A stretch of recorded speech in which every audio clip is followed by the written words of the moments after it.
Alaves, Real Madrid, 31e journée de la Liga. Ça y est, on a passé les 30. Le sprint final est bel et bien lancé. Et l'objectif, Rota, est assez clair, je pense, hein. Rester en vie jusqu'au Classico pour avoir un petit espoir. C'est ça, effectivement, rester en vie, surtout que peut-être que dans 4-5 jours, il nous restera plus que ça, une finale de Coupe du Roi à aller glaner. Donc oui, le Real doit rester en vie. À Alavés, deuxième déplacement consécutif. Le Real reste sur 3 défaites consécutives. Pas évident comme déplacement, mais voilà, il faut rester en vie, comme tu l'as dit. Mm. Bon, puis dans cette vidéo, on va aussi parler un peu tactique avec Vinicius. Voilà, vous avez été quelques-uns, notamment sur mes lives, à me demander est-ce que tu as vu la vidéo du youtubeur Le Coach sur Vinicius, sur son positionnement. Donc on va donner notre avis avec Rota un peu plus tard dans la vidéo. Et puis on se donne rendez-vous en fin de vidéo évidemment pour notre rubrique Les paris de Rota, de moi-même et de notre ami Punto en partenariat avec Unibet. Tous les matchs d'ailleurs de Unibet sont retransmis sur la plateforme en streaming, les matchs de Liga bien sûr, dont ceux du Real Madrid, et puis jusqu'à 100 euros sous la forme de bonus en 4 premiers paris perdants versés en freebet avec le code notamment Real France pour nous soutenir. Le lien est dans la description. Bon, petit mot d'abord sur cette équipe d'Alaves que l'on va affronter ce dimanche. Ils sont 17e de la Liga, donc au bord de la relégation, ils sont dans la bataille, avec notamment Leganés, Las Palmas. Il y a l'Espagnol Barcelone non plus, qui n'est pas encore sauvé. Ouais, il y a même Girona qu'on peut inclure dans ces équipes qui vont lutter jusqu'au bout quand même pour le maintien, même s'ils sont un petit peu, ils sont à 6 points devant eux. Mais oui, à Alavés, forcément, pourquoi je dis que ça va être un match, mine de rien, pas si simple que ça, c'est parce qu'ils vont jouer leur maintien. Une équipe qui joue son maintien, bah forcément, elle est plus féroce. Et puis, comme tu l'as dit aussi, 31e journée, c'est le sprint final pour eux aussi, pour un autre championnat, pour un autre objectif, mais forcément, il y a énormément d'intérêt à rester en première division, que ce soit financièrement ou sportivement. Il y a des joueurs qui ont quand même un petit peu d'expérience, des joueurs de haut niveau. Je pense à Van de Beek, je pense à Abel Ruiz, à Danjuma qui a joué à Villarreal. C'est des mecs qui ont certainement pas envie de faire descendre leur club en deuxième division. Donc oui, ça va quand même être un match âpre, surtout après un déplacement à Londres pour le Real Madrid, avec la fatigue que ça entraîne, avec peut-être déjà la tête tournée aussi vers ce retour de Ligue des Champions. Donc attention au match piège. Et tu connais d'ailleurs mon avis là-dessus. 2 matchs enchaînés à l'extérieur, c'est jamais très très bon. Mm, mm. Par ailleurs, cette équipe d'Alaves, là, je regardais un petit peu leurs derniers résultats. Ils sont sur une dynamique qui est plutôt positive. Alors, ils ont eu un gros creux quand même le mois dernier notamment, mais là, ça va un petit peu mieux. 2 victoires et 2 matchs nuls sur les 5 derniers matchs, hein. Ouais, c'est ça. Mais après, c'est une équipe qui est vraiment très très irrégulière, qui est capable, comme tu l'as dit, d'enchaîner un tas de matchs sans victoire et puis de se réveiller un petit peu. Alors après, ils n'ont pas eu de gros adversaires non plus, mais quand on regarde leur dernier match, bah, ils gagnent à Girona, qui est potentiellement aussi un concurrent direct au maintien. Ils font match nul à Las Palmas, donc ils ont eu des petits matchs, mais tout de même importants. Ils ont grappillé un peu de points dans cette optique de maintien. Donc oui, ils sont assez sérieux, assez solides. Tu le vois, moi j'ai regardé leurs 2 derniers matchs, tu vois qu'ils jouent un peu plus serré, peut-être un petit peu plus petit bras, mais parce qu'il y a un objectif derrière et qu'il va falloir être efficace et prendre le moindre point peut être important dans cette optique du maintien, comme je le disais. Et forcément, à domicile face au Real Madrid, ne serait-ce que faire un petit match nul, ça serait un grand pas parce que personne forcément s'attend à ce qu'ils prennent de points demain. À noter que le Real affronte donc le 17e et l'un des concurrents directs de cette équipe d'Alaves qu'on va affronter, c'est Leganés. Leganés qui va affronter le Barça ce week-end. Donc que ce soit en haut ou en bas, ces 2 matchs vont être très très importants, mine de rien. Bon, les gars, Et ça sera pas si simple non plus pour le Barça parce que les Ganes à domicile, c'est pas ridicule. Même si parfois ça perd, évidemment, hein, ça reste un club qui a le même objectif que celui d'Alaves, on l'a dit. Donc, s'ils n'étaient pas en train de jouer le maintien, enfin, s'ils étaient bons, ils joueraient pas le maintien plutôt, s'ils étaient vraiment bons et réguliers. Mais c'est une équipe qui est quand même difficile à manœuvrer. Et même quand elle perd, en règle générale, elle propose du jeu. Elle est assez offensive, assez incisive. Donc, ce sera pas si simple pour le Barça non plus. je te souviens qu'à l'aller, on avait gagné 3-2 face à Alaves. On gagnait 3-0 et on prend 2 buts 85 et 86e minute de jeu. On s'était fait peur, hein. Ouais, l'art de se faire flipper. Je me rappelle même du live juste après. On avait soufflé un petit peu, tu vois. On s'était dit, on arrive quand même toujours à se faire peur. Et je crois même qu'il se crée une ou deux situations, pas forcément des occasions, mais une ou deux situations où on est à deux doigts de se faire Mhm. de se prendre une remontada absolument inespérée. Ouais, ouais, au Bernabéu. À noter Kike Garcia, 11 buts hein, à 35 piges, l'ancien entre guillemets qui tient toujours la baraque, un côté Alaves, c'est toujours le meilleur buteur. Est-ce que c'est lui le principal danger ou est-ce que tu vois d'autres éléments? En fait, il y a pas non, pas forcément dans le sens où je trouve qu'Alaves ne marque pas beaucoup, surtout à domicile. Tu regardes leurs derniers résultats, c'est du 1-0, 0-1, 1-1, 0-0. Enfin, tu vois, il y a pas, c'est pas une équipe qui marque énormément. Ils ont plus une solidité pardon, défensive sur laquelle il faudra se méfier parce que forcément, nous, on a du mal à marquer aussi et à se créer de vraies situations. On l'a encore vu cette semaine.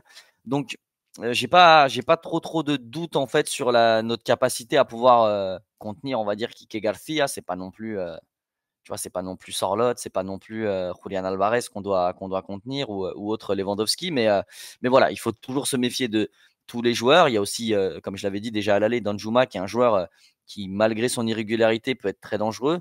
On a un Abel Ruiz qui participe bien. On a un Van de Beek qui retrouve un petit peu de couleur cette saison, même si pareil, comme à l'ensemble de sa carrière après son départ de l'Ajax, c'est assez irrégulier, mais ils ont des joueurs de qualité. Franchement, ils ont des joueurs de qualité. Maintenant, c'est une sauce qui prend pas forcément, parce qu'on le sait, une somme d'individualité, ça te fait pas forcément un bon collectif.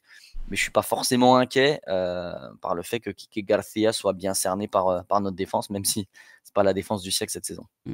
Bon, pour basculer côté Real Madrid, à noter que le club avait demandé à la Liga de jouer samedi plutôt que dimanche, requête refusée par la Liga. Pourtant, je trouve que ça aurait fait quand même sens. On joue mardi, on joue mercredi. Bon, foutre le match le samedi, ça aurait été plutôt du bon sens, non? Ouais, moi je pense que malheureusement on récolte ce qu'on a semé. Quand tu te plains de l'arbitrage dès le début de saison et que tu essayes de te mettre à peu près toute la ligue à dos, faut pas penser à ce que tu aies des gestes de la part de la Liga. Je pense que le Real s'est mis toutes les institutions à dos en publiquement se sentant lésé. On l'avait dit, moi je l'avais dit, hein, que ça porterait préjudice. Pour moi, il y a tout intérêt quand tu joues le mardi à jouer le samedi pour jouer le mercredi derrière. Il n'y a aucune raison de jouer le dimanche. Aucune, de chez aucune.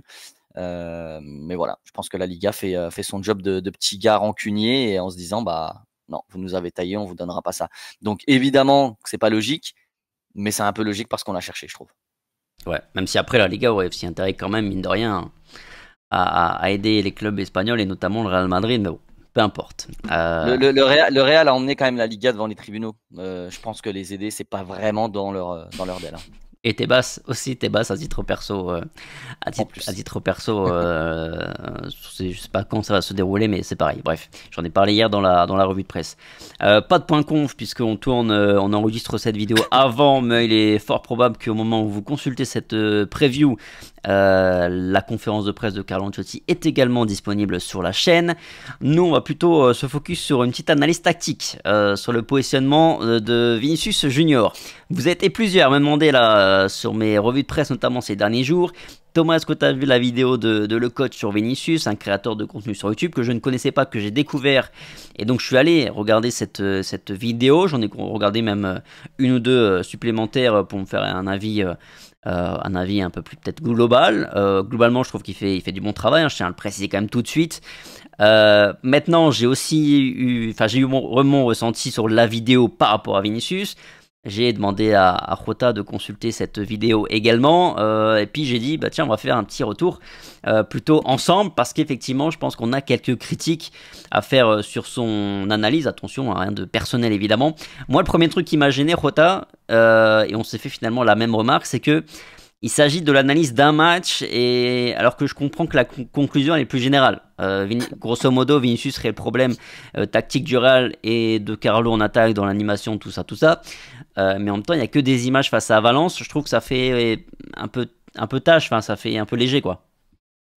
Alors, moi, je connaissais pas non plus ce créateur de contenu et je doute absolument pas qu'il fait du bon boulot. D'ailleurs, gros respect à lui parce que je trouve que le décortiquage tactique, c'est long, ça prend du temps, c'est pas simple et moi j'adore ça. Donc, C'est très propre, hein, ce qu'il ouais, propose. gros respect à lui. Moi, j'ai regardé que cette vidéo parce que tu m'as envoyé cette vidéo. Tu le sais, moi, on est très transparent ici. Moi, j'ai regardé la vidéo et j'ai dit, il y a rien qui va dans cette vidéo. Donc, encore une fois, rien contre lui, je doute pas qu'il fait du bon taf, mais sur cette vidéo, j'ai pas compris du tout son analyse. Pour moi, cette vidéo, malheureusement, elle est pro Mbappé, elle est anti Vinicius, parce qu'en fait, il souhaite mettre en lumière les errances tactiques de Vinicius, mais comme tu l'as dit, et c'était la première remarque que je t'ai signifiée quand tu m'as envoyé la vidéo, il analyse qu'un seul match. Il analyse qu'un match pour moi pour tirer des réelles conclusions, que ce soit sur Vini, sur Mbappé, sur Rodrigo, sur n'importe quel joueur du Real. Encore une fois, ici, on n'est ni pro Mbappé, ni pro Vinicius, ni anti qui que ce soit. Pour moi, il faut le faire sur plusieurs rencontres. Où là, s'il y a quelque chose de récurrent qui vient, d'accord, on peut tirer une conclusion et se dire, ok, c'est un problème qui est régulier, qui est récurrent, et ça, il faut le régler. En tous les cas, soit il a des consignes qui sont mauvaises, soit les consignes données sont pas respectées. Donc moi, ça m'a dérangé énormément, surtout que le match pris en question, alors Vinicius ne fait pas le match de sa vie, mais il fait 2 passes D, je crois, c'est ça? Il me semble, ou un but, une passe D. Face à Valence? Ouais. Non, Et face à Valence, pour le coup, il est très mauvais. Il marque le but sur corner. On perd 2-1. ouais, en tout cas, il met un pion, donc il fait une stat. Donc c'est toujours dur de mettre en lumière quelqu'un qui a mis le seul but de ton équipe. J'ai confondu avec sa passe, tu sais, de l'extérieur du pied. Donc c'était le match précédent. Mais bref. Et surtout, donc on va le voir un petit peu sur les images à analyser. Il y a énormément de fois, voire quasiment toutes les fois, je suis pas d'accord avec ce qu'il dit sur, sur le positionnement de Vinicius, sur les critiques qui sont stipulées. Il y a pas grandes images, nombreuses images où je suis d'accord avec ce qui signifie. Donc, ouais, moi, pour le coup, pas d'accord avec son analyse globale. Mm. Là, j'ai mis la première image à l'écran. Donc, c'est où on a le triangle Lucas Vasquez, Lucas Vasquez, Bellingham, Luka Modric. On a Mbappé qui est dans l'axe, qui va faire un appel, qui va revenir vers les trois protagonistes. On a Vinicius qui est de l'autre côté, qui reste totalement sur son côté gauche. Lui, d'après son analyse, Vinicius devrait rentrer dans l'axe, ce qui permettrait aussi de libérer de l'espace pour que Fran Garcia, lui, prenne plutôt le couloir gauche. T'es pas d'accord avec ça? Alors, déjà, cette image-là, elle est en corrélation avec la seconde où Mbappé vient coller un petit peu Lucas Vasquez et se mettre entre Bellingham et si je dis pas de bêtises, Fede Valverde. Euh, Premier problème pour moi, c'est d'analyser le comportement de Vinicius qui est totalement à l'opposé, sans analyser le déplacement d'Mbappé, qui pour moi est absolument catastrophique. Mbappé veut absolument toucher le ballon là. Il y a un écart de 2 mètres entre le trio suivant. Pour moi, il n'y a pas de nécessité de venir dans cette zone. C'est pas sa zone. Comme aurait dit Thierry Henry, reste dans ta zone, je reste dans ma zone. Pour le citer, là, c'est complètement réel. Le déplacement d'Mbappé, moi, me dérange davantage parce que c'est très gênant. Ça donne une solution, mais simplement de jouer en appui soutien. Parce que si Mbappé reçoit la balle, il peut simplement jouer avec Lucas Vasquez ou faire un exploit personnel. Mais encore une fois, on est dans ce schéma où le Real Madrid s'en sort que grâce à ses individualités. Pour Vinicius, je suis assez d'accord si Mbappé fait ce déplacement-là, qui pour moi n'est pas logique. Je suis assez d'accord que Vinicius doit peut-être un peu plus rentrer dans l'axe. Mais à mon avis, parce qu'on le voit sur ce match, ou alors je comprends plus rien au foot, je pense que c'est une consigne de Carlo Ancelotti de rester à l'opposé parce que le Real Madrid a normalement une forme de transition qui doit être rapide. On ne le voit pas cette saison, où si tu repasses dans l'axe et que tu vas chercher directement de l'autre côté, tu dois manger la ligne. Ton ailier doit manger la ligne. Et autre chose, on est en 2025. En 2025, on a des latéraux qui ont une fonction qui est totalement différente, impulsés par ce qu'a fait Guardiola, où ces derniers rentrent plutôt dans l'axe. Et c'est Fran Garcia qui le fait sur l'ensemble du match. Il rentre à l'intérieur et il laisse Vinicius coller la ligne. Pourquoi? Pour une raison très simple pour moi. Tout simplement parce qu'au cœur du jeu, Vinicius est certainement un peu moins intéressant. Et la seconde, c'est parce que si Vinicius fait un appel de l'intérieur vers l'extérieur au football, ça n'a aucun sens. Alors que s'il fait un appel de l'extérieur vers l'intérieur, là, il est intéressant. Et s'il reçoit la balle que les lignes, il a beaucoup plus de vitesse pour pouvoir déborder et pouvoir faire la différence. En tout cas, mettre en attribution ses atouts. Donc, je pense que c'est une consigne parce que ce mouvement-là qu'il critique à plusieurs reprises, on le voit au moins 6 ou 7 fois. Donc, soit les deux bah, n'écoute pas les consignes. Soit Vinicius écoute absolument pas les consignes, soit c'est une réelle consigne. Et je pense que c'est une réelle consigne parce que ça va mettre plus en valeur les qualités de Vinicius de faire ce type d'appel-là et de rester collé à la ligne. Parce qu'en plus, on a des joueurs qui sont capables de faire du jeu long, Bellingham, Valverde et nos centraux. Alors que là, s'il vient dans cette position axiale et qu'Mbappé vient coller Rodrigo, eh ben, je trouve qu'on a qu'une seule zone, on n'a que les 2 tiers du terrain, tu vois, droite, axe, pour pouvoir agir. Et donc, on ne peut pas renverser le jeu. Et renverser le jeu, c'est une des possibilités dans le football qui est quand même très intéressante. Oui. En tout cas, pour disloquer un bloc. Ouais, non, mais c'est vrai que le latéral qui repique un peu dans l'axe, qui rentre dans l'axe, c'est quelque chose qu'on voit depuis des années au Real Madrid. Déjà avec Zidane, je crois qu'au Real, grosso modo, c'est presque avec Zidane qu'on a vu ça les premières fois où c'est Ferland Mendy qui rentrait dans l'axe pour proposer une solution supplémentaire et notamment pour laisser le côté gauche à Vinicius. Donc moi je pense aussi que c'est une consigne. Puis là c'est vrai que moi ce qui me sur le graphique, sur l'image, l'arrêté, ce qui me, enfin Mbappé il sert à rien là, il est à côté de Bellingham, il est à côté de Rodrigo. Je trouve qu'il est à côté de Brahim Diaz. Je trouve qu'il est plus gênant qu'une solution supplémentaire. Là tu retrouves 4 joueurs dans un périmètre de quelques mètres carrés. Donc si tu as Vinicius en plus qui vient faire un appel dans l'axe, effectivement, tu que 2 tiers de la partie de terrain en attaque qui est utilisée. Bref, image suivante, la troisième, où là on est sur une phase un peu plus défensive. Avec... Ouais. Là, ce qui est reproché, c'est que Vinicius ne fait pas l'effort de revenir. Alors, c'est ce qu'il décrit. On a la chance que le joueur valencien finalement n'écarte pas sur le côté droit malgré les consignes de ses coéquipiers. Alors, il y a plusieurs éléments à prendre en compte. Alors déjà, encore une fois, c'est une image arrêtée. Et oui, il y a une possibilité que Vini fasse une erreur. Mais quand il l'anime en vidéo ensuite, c'est un peu moins parlant peut-être pour vous, mais là, on le voit sous forme arrêtée.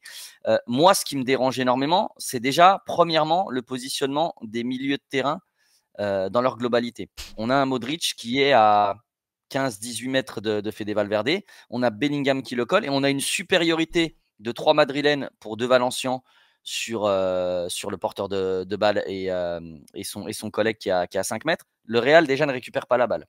Pour moi, si tu presses de cette manière-là, déjà, tu dois récupérer la balle, sinon ton pressing n'est pas bon. Mais surtout, le Real joue avec un 4-3-3 couronne. Donc, c'est-à-dire que cet espace libre-là où le latéral vient monter, en théorie, je dis bien en théorie parce que l'animation, forcément, je n'ai pas l'action ni en tête, ni d'où elle est formulée juste avant. Bellingham ne doit pas être si proche de Fede Valverde. En tous les cas, il ne doit pas être trop excentré côté droit. Parce que quand tu es en 4-3-3 couronne, c'est très simple. Tu as une sentinelle et puis tu as 2 catalyseurs ou 2 relayeurs, on les appelle comme on veut, qui eux vont devoir gérer les espaces libres et le dos des latéraux éventuellement. Et c'est pour ça que Bellingham le fait très très bien de manière habituelle sur le côté gauche et c'est plus Fede Valverde ou d'autres parce que ça tourne beaucoup plus sur le côté droit. Donc là, pour moi, c'est pas forcément Vini qui doit faire ce genre de course parce que face à un 4-3-3 ou un 4-4-2, si tu es dans un 4-3-3 comme le Real le formule, si Vini doit toujours faire cet effort-là, un petit peu comme le fait Rodrigo, on ne peut pas lui demander d'avoir 10, 15, 20 courses à haute intensité. Il va forcément perdre de son explosivité, perdre de notions physiques pour pouvoir être efficace dans les derniers mètres. Donc, si on lui demande de défendre comme ça, comme on le fait déjà pour Rodrigo, il faut s'attendre à ce que devant, déjà qu'on n'a rien, on n'aura plus rien du tout. Donc là, pour moi, c'est plus un défaut de consigne de l'entraîneur où l'animation au milieu de terrain, elle n'est pas bonne du tout. En tous les cas, ton repli n'est pas bon du tout parce qu'on a un Real, on le sait, qui ne presse absolument pas. Et quand il le fait sur des pressings où il est en supériorité numérique, en plus de ça, tout est disloqué. Tu as une sentinelle qui est Luka Modric, tu as Fede Valverde qui est dans une zone où Bellingham est sur la même. Et ensuite, quand tu regardes entre Bellingham, Modric et Vinicius, tu as tout simplement 15 et 20 mètres d'écart entre chaque, où là, tu as la possibilité pour Valence de faire n'importe quel type de renversement de jeu et d'être en supériorité ensuite sur notre ligne défensive. Donc là, il y a vraiment un schéma tactique qui fonctionne absolument pas. Là sur l'image, c'est même Modric qui est arrière droit et c'est Valverde qui est en tant que sentinelle là sur l'image. Ouais, tu vois, je confonds, c'est Lucas Vazquez qui est avec Bellingham. Ouais. Mais c'est encore pire. Parce qu'à la limite, on a le déplacement de Luka Modric qui est intéressant, qui vient pallier à l'absence de Lucas Vazquez. Mais par contre, l'écart entre les lignes de chaque, enfin l'écart entre chaque, pardon, C'est indécent. Oui, C'est pas normal d'être aussi éloigné, aussi éloigné. et j'ajoute un fait, et c'est là où je vais dans ton sens sur le fait que c'est plus une erreur de consigne tactique de l'entraîneur. C'est que ce qu'on note depuis maintenant 3-4 mois facilement, c'est que sur les phases défensives, le Real Madrid défend 4-4-2 avec Vinicius et Mbappé qui sont devant. Et on a normalement c'est Bellingham qui vient plutôt fermer sur le côté gauche, Rodrigo à droite, ou là en l'occurrence c'était Brahim Diaz qui était titulaire, enfin peu importe. Tu défends en 4-4-2, donc c'est Vinicius il est plus ailier gauche où il doit défendre. Normalement il a plus cette fonction-là. Image suivante. Là où on voit là on voit Flan Garcia justement qui fait cet appel où il se recentre dans l'axe. Ouais, alors là, le reproche fait, là, je le comprends pas du tout. Il nous dit que Luka Modric, qui est un joueur qui va énormément de l'avant et qui se doit de faire des passes un petit peu létales et qui casse des lignes. Il nous dit que Vinicius Junior n'a pas du tout à redescendre pour lui demander une passe latérale. Mais bien sûr que si. Évidemment qu'il faut faire ce déplacement-là. Et le déplacement de Vini, là, pour le coup, il est ultra intelligent. Parce qu'on a un Fran Garcia qui rentre dans l'axe. Encore une fois, je pense très honnêtement que c'est une consigne de Carlo Ancelotti. Et à la limite, elle me dérange pas. Parce qu'il vient apporter un joueur de plus au milieu de terrain. Et c'est ce qu'on voit dans les nouvelles fonctionnalités des latéraux. C'est-à-dire que ton latéral, il est fait en sorte que, vu que le Real joue à 3 milieux de terrain et se confronte, allez, on va dire, dans 70% des cas, à 4 milieux. Le Real est donc naturellement en infériorité numérique au milieu de terrain. Eh ben, le fait d'avoir en phase de possession du ballon un latéral qui vient en plus, bah, ça t'équilibre les choses. Et forcément, c'est là que tu peux créer des décalages. Donc Vinicius, il vient prendre le ballon, tout simplement pas pour essayer de faire coulisser le bloc de Valence sur le côté droit parce que lui, il colle à la ligne. Soit il peut faire une différence seule, soit il peut jouer justement en relais avec Fran Garcia ou Bellingham qui va suivre, soit il peut revenir en arrière, tout simplement. Donc son déplacement, il est super bon. On ne peut pas demander à ses ailiers de faire simplement des courses en profondeur. Évidemment que Vinicius et Mbappé, c'est leur qualité principale. C'est la vitesse, c'est l'explosivité et c'est aussi la percussion. Mais tu ne peux pas leur demander toujours de faire ça. Là, Vinicius, il vient prendre des mètres de recul parce que Fran Garcia, il est au-dessus de lui. Donc, vu que Fran, il est devant lui, bah lui, il vient coulisser pour donner un angle de passe. C'est intelligent. À mon sens, c'est ultra intelligent. Oui, puis ça fait ressortir le latéral aussi. Ça force le latéral normalement à le suivre. Et c'est aussi comme ça que tu peux créer un déséquilibre de l'espace. Parce que potentiellement, tu as Flan Garcia derrière qui peut peut-être avoir la bonne idée de prendre la profondeur dans le dos du latéral qui a suivi Vinicius. Donc tu peux. C'est d'ailleurs ce qui se passe sur la suite de la vidéo. En fait, il dit que Modric ne veut pas jouer une passe latérale et donc il est obligé de donner à Fran Garcia que malheureusement la passe est trop longue. Si la passe est mieux ajustée, Fran Garcia il part au but. Donc pour moi, le déplacement de Vinicius et la course de Fran Garcia, pour le coup, les deux jouent très très bien le coup et même la passe de Modric est bien jouée. Image suivante où on voit encore une fois Vinicius qui est trop sur le côté gauche. Et il nous a fait un petit rectangle là, une petite zone où on voit Mbappé qui est dans l'axe, il fait l'appel en profondeur. On a Brahim Diaz aussi qui est pas très loin, qui va aussi rentrer dans cette zone qu'il a dessinée. Et c'est vrai qu'on voit Vinicius Junior encore sur le côté gauche, éteint, qui est pas du tout, qui est pas participatif à cette action. C'est celle-ci où je suis un peu plus d'accord avec lui. Je suis pas forcément d'accord avec ce qu'il décrit. Il dit que ce rectangle-là, c'est là où les trois joueurs doivent être. Pas spécialement pour moi, à mon sens. Mais tu vois, Bellingham en phase de possession, là, déjà, j'aime le positionnement d'Mbappé qui reste là où il doit être, en position axiale, où il peut jouer en appui-soutien, où il peut décaler, où il peut prendre la profondeur. Donc, cette action est intéressante. Le déplacement de Brahim Diaz est très bon. Le positionnement de Lucas Vazquez, même si là, il a l'air de marcher, il est très bon. C'est-à-dire qu'il peut lui aussi être servi. Vinicius, oui, je l'aimerais un peu plus en mouvement, tu vois, là-dessus. Soit je voudrais qu'il soit en mouvement pour faire un appel le long de la ligne, ou alors qu'il puisse faire un appel et qu'on puisse lui mettre entre le latéral droit de Valence et le central. Donc, oui, là, j'estime qu'il a raison sur cette phase-là. Mais encore une fois, là où ça me dérange, c'est que, oui, Vini ne fait pas toujours les appels parfaits. Oui, Mbappé ne fait pas toujours les appels parfaits. Mais analyser ça sur ce match, où en plus, on l'a reconnu, nous, hein, Vinicius. Pas tellement. Moi, je confondais tout à l'heure, mais Vini, il a été dégueulasse, mais pour plein d'autres raisons. Mais sur son positionnement, et c'est là où je m'attache encore au fait qu'à mon avis, c'est une consigne. C'est une consigne de devoir écarter parce que le fait aussi qu'il reste sur la ligne, ça t'ouvre une zone entre le central droit et le latéral droit. Et là où ça peut être un peu manquant, c'est que on a Bellingham ici Et puis, on n'a personne qui est entre Vini et Vini et puis Fran Garcia ou Modric. Bon, Modric, lui, il était plus en sentinelle sur ce match. Pour moi, Fran Garcia, tu vois, si on élargit un petit peu l'image, c'est lui qui est un peu trop bas là-dessus. En tout cas, il y a une corrélation entre le déplacement de Vini qui, pour moi, devrait être plus intérieur, mais s'il ne l'est pas, c'est Fran Garcia qui doit jouer plus haut. Et ça, c'est un peu symptomatique du Real, c'est qu'on joue trop bas. Même en phase de possession, pour moi, on joue trop bas. Si tu regardes le Barça, et c'est pas pour faire un parallèle avec eux, évidemment, le Real ne fera pas du Barça, ça c'est sûr, mais leur ligne défensive, elle est très très haute en phase de possession. Alors, c'est une énorme prise de risque. Je dis pas que le Real devrait jouer aussi haut que ça et a les joueurs pour jouer aussi haut que ça, mais par contre, pour un latéral, on le sait, on le répète, dans le football moderne, les latéraux, ils ont des fonctionnalités qui sont différentes, mais c'est quasiment un des postes les plus importants aujourd'hui. Eh ben, Fran Garcia, plutôt que de faire des dédoublements, chose qu'on ne lui demande pas, et c'est à mon sens pour ça qu'il est plutôt intérieur, parce que les dédoublements avec un joueur comme Vinicius, ça n'existe pas, et à mon avis, on ne lui demande pas de faire ça. Eh ben là, il doit être un petit peu plus haut, parce qu'il y aurait une solution courte, la position d'Mbappé qui est très bonne, celle de Brahim et de Lucas Vazquez également, et puis celle de Vini qui devrait peut-être plus rentrer à l'intérieur. C'est-à-dire que si Vini rentre à l'intérieur, il emmène son latéral droit, et Bellingham, à la limite, peut jouer avec Fran Garcia, et pour une fois, le Real se retrouverait donc dans l'axe avec Mbappé, Brahim Diaz, Vinicius, comme par hasard, les trois attaquants. Mm. Ouais, bon, on continue, il nous en reste une ou deux. La suivante, là, c'est où on voit Vinicius, Mbappé et Bellingham qui sont tous les trois dans la même zone. Là, je crois que c'est une situation où Vinicius la joue tout seul. Ouais, il la joue tout seul, mais est-ce qu'on peut lui reprocher? Pour moi, le positionnement d'Mbappé va pas du tout. Là, encore une fois, je vois pas comment on peut mettre en lumière le fait que Vinicius tente un raid solitaire. Il a 3 mètres d'avance sur son vis-à-vis. Il casse le cul à 90% de ses vis-à-vis de manière générale, à part quand il est en méforme, c'est le cas actuellement. Bellingham et Mbappé, surtout Mbappé, son décrochage peut être intéressant. Et au final, alors moi, ça me dérange qu'il joue si bas parce que c'est pas forcément ce que j'attends de lui, qu'il soit playmaker.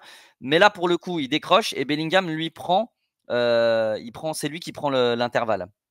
Donc oui, Vinicius pourrait donner à Bellingham, mais ce qui me dérange dans le fait qu'on reproche à Vinicius d'y aller seul, c'est que Mbappé décroche. Vinicius est en face à face. Bellingham prend la profondeur entre les deux joueurs. Si Vini sert Bellingham, il n'y a plus personne dans l'axe. On voit que Brahim Diaz, qui est donc entouré par 3 défenseurs. Donc, ok, il la donne à Bellingham, qui est donc dans la surface, sur son pied gauche, qu'est-ce qu'il fait? Il va temporiser, soit il revient en arrière, soit il fait un crochet, et puis il va tenter une passe en retrait, chose que le Real fait 50 fois par match et qui ne fonctionne jamais. Donc, c'est pour ça que le décrochage d'Mbappé me dérange, c'est parce que c'est pas à lui de le faire. Pour moi, c'est pas à lui de le faire.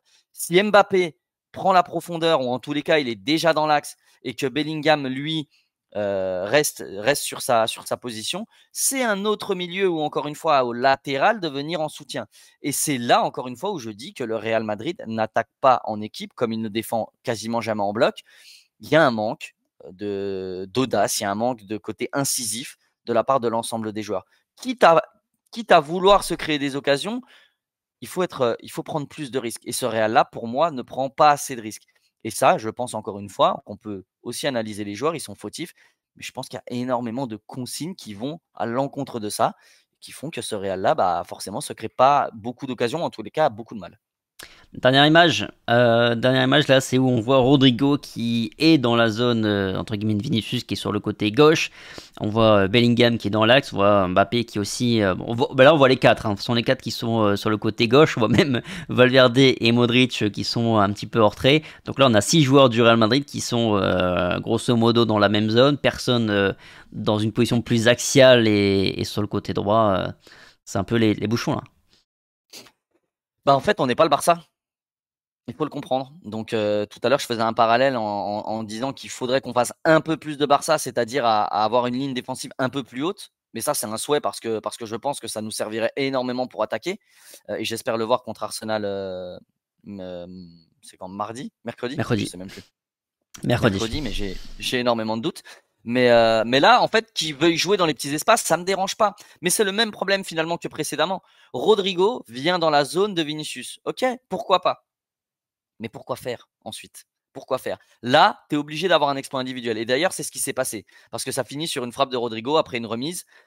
Mais tu peux absolument pas jouer toujours comme ça, c'est pas possible. C'est-à-dire que Rodrigo, s'il vient sur le côté gauche, c'est certainement de la frustration parce qu'il touche pas de ballon à droite. Et c'était le cas contre Valence, si je me souviens bien. Mais le fait de combiner avec Bellingham ou Mbappé ou Rodrigo ici, ça t'oblige à avoir un exploit individuel. Parce qu'en fait, sur une zone, on les voit sur les 4, sur une zone de, allez, 12 mètres carrés, ils sont 4. Mais c'est pas ça, c'est que tu as un Valence qui est très compact aussi. Ils sont 4, mais les joueurs valencians sont 6.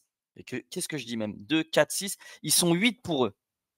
Ils sont 8 pour 4. Donc il y a 2 Valencians pour un Madrilène. Et encore une fois, si Rodrigo donne à Vinicius ou à Mbappé, il n'y a qu'un exploit individuel qui peut nous amener une situation de but. Rien d'autre, absolument rien d'autre. Parce que dans un espace où tu es 1 pour 2, je vois pas comment tu peux faire la différence. Parce qu'encore une fois, si tu donnes la balle à Vinicius et qu'il cherche quelqu'un, tu l'as parce que tu as Mbappé qui vient un mouvement de décrochage ici. Tu as Bellingham qui est sur la même ligne que Rodrigo et qui vient simplement lui donner une solution assez tranquille pour pouvoir ressortir le ballon. Et puis, si Vinicius va sur le côté, qu'est-ce qu'il fait? Il n'y a personne dans la surface encore. Lucas Vazquez est beaucoup trop loin et Rodrigo est sur le côté gauche au lieu d'être sur sa position naturelle. Pas de sens pour moi. Bon, en conclusion, la petite analyse a quand même duré un petit moment. Moi, ce que je note surtout, c'est que c'est un bordel tactique, tout simplement. J'ai pas l'impression que Vinicius soit particulièrement problématique, bien qu'évidemment qu'il y a des situations où on peut lui reprocher.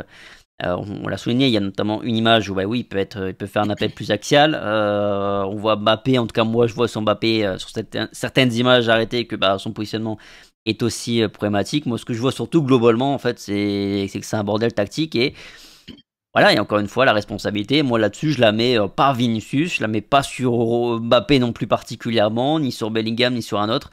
Je la mets sur Carleto. Totalement d'accord. Pourquoi? Parce que Ancelotti l'avait dit, je crois que c'était il y a 2 saisons, et c'était pourtant une phrase qui m'avait plu. Il avait dit que dans la deuxième partie de terrain, il disait à ses attaquants, il leur donnait pas réellement de consignes. C'est ce qu'il disait, mais c'était plus dans la créativité.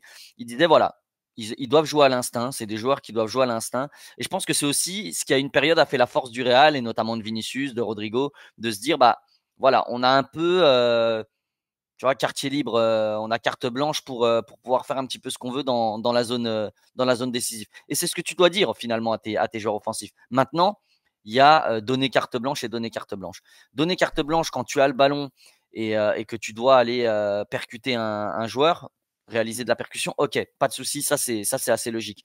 Mais tu te dois de donner des consignes. Il n'y a pas de consigne de pressing, il n'y a pas de consigne de positionnement. Et j'ai l'impression qu'il n'y a aucune phase qui est répétée. Parce que on le voit sur cette action-là avec Rodrigo, on le voit sur le décrochage d'Mbappé qui veut énormément toucher la balle à chacune des fois où le Real est en phase de possession. Il y a des choses qui ne vont pas. Donc que Vinicius soit trop sur le côté gauche, qu'Mbappé décroche trop, que Rodrigo soit frustré et vienne plutôt dans leur zone pour essayer de combiner dans les petits espaces, ça nous donne une chose, comme tu l'as dit, un bordel tactique et surtout le fait de se remettre simplement à des exploits individuels. Et c'est ce qu'on voit sur la saison. Des buts construits du Real, on les compte sur les doigts d'une seule main, je pense, alors que les exploits individuels, évidemment, c'est ce qui nous sauve un peu le cul sur l'ensemble de la saison. Il n'y a pas de circuit travaillé côté Real. Il n'y a aucun circuit que tu es capable d'identifier côté Real, là où côté Barça, tu as 2-3 circuits qui sont en place. Après, évidemment, côté Barça aussi. Si on fait le parallèle, par exemple, avec le Barça, évidemment qu'il y a aussi une part de créativité. Il y a du Lamine Yamal, il y a du Rafinha, il y a des joueurs tellement talentueux que là aussi, forcément, il y a des exploits individuels. Mais côté Barça, quand tu les analyses tactiquement, tu arrives quand même à retrouver quelques tactiques, notamment dans la ressortie de balle, etc., etc., même au niveau de l'animation offensive. Sur le pressing, là où côté Real, on le voit, c'est un bordel sans nom. Bref, on est déjà à 35 minutes de vidéo, donc je pense qu'on va pas forcément parler plus que ça du match face à Alaves. On va enchaîner tout de suite pour terminer sur nos pronostics, nos paris en compagnie de notre partenaire Unibet. Mais attention, disclaimer comme d'habitude, chers amis, qui dit jeu d'argent, dit on joue avec responsabilité. S'il vous plaît, vous ne pouvez jouer, vous ne devez jouer que ce que vous pouvez vous permettre de perdre. 2-3-0 sur chaque pari, c'est déjà largement suffisant. Et ça suffit pour avoir un petit peu de fun sur un week-end foot. Sur ce, on va faire un petit point cagnotte, même si je vous mets aussi avant les codes du match avec Alaves qui est à 4,95, 1,61 pour la victoire du Real Madrid. Du côté, alors que je vois que le visu que j'ai mis à l'écran n'est pas bon du tout parce que c'est encore les codes face à Manchester City, mais vous avez compris l'idée, mettez le code Real France pour soutenir la chaîne.